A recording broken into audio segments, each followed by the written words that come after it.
एक शहर में प्रतिवर्ष माता पिता अपने पुत्र को गर्मी की छुट्टियों में उसके दादा दादी के घर ले जाते थे। 10-20 दिन सब वहीं रहते और फिर लौट आते। ऐसा प्रतिवर्ष चलता रहा। बालक थोड़ा बड़ा हो गया। एक दिन उसने अपने माता पिता से कहा कि अब मैं अकेला भी दादी के घर जा सकता हूँ, तो आप मुझे अकेले दादी के घर जाने दो।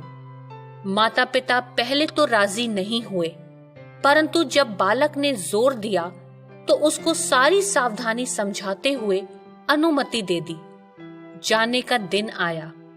पिता बालक को छोड़ने स्टेशन पर गए। ट्रेन में उसको उसकी सीट पर बैठाया, फिर बाहर आकर खिड़की में से उससे बातें की, उसको सारी सावधानियां फिर से समझाईं। बालक ने कहा, मुझे सब याद है, आप चिंता ना करें। ट्रेन को सिग्नल मिला। तब पिता ने एक लिफाफा पुत्र को दिया और कहा कि बेटा, अगर रास्ते में तुझे डर लगे तो ये लिफाफा खोलकर इसमें जो लिखा है उसको पढ़ना।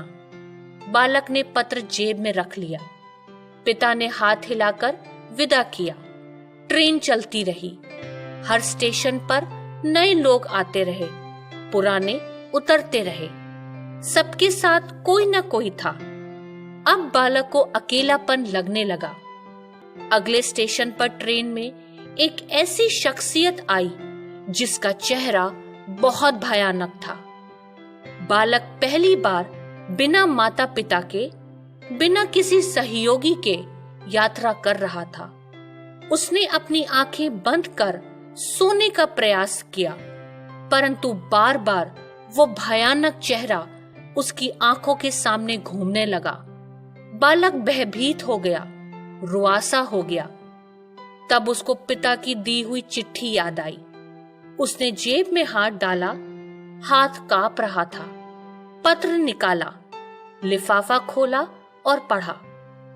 पिता ने लिखा था, तू डरना मत, मैं पास वाले कंपार्टमेंट में ही हूं, इसी गाड़ी में बैठा हूं। बालक का चेहरा खिल उठा। सब डर दूर हो गया। जीवन भी ऐसा ही है। जब ईश्वर ने हमको इस दुनिया में भेजा है, तो उस समय उन्होंने हमको भी एक पत्र दिया है जिसमें लिखा है, मत डर, क्योंकि मैं तेरे संग हूं। इधर उधर मत ताक, क्योंकि मैं तेरा परमेश्वर हूं। मैं तुझे दृढ़ करूंगा और तेरी सहायता करूंगा। अपने धर्म में दाहिने हाथ से मैं तुझे संभाले रहूंगा। जिसके द्वारा वो हमें समझाना चाहता है, उदास मत होना, मैं हर पल, हर क्षण, हर जगह तुम्हारे साथ हूं। पूरी यात्रा तुम्हारे साथ करता हूं। केवल तुम मुझे अपनी स्मृति में रखे रहो। सच्चे मन से याद करना, मैं एक पल में आ जाऊंगा।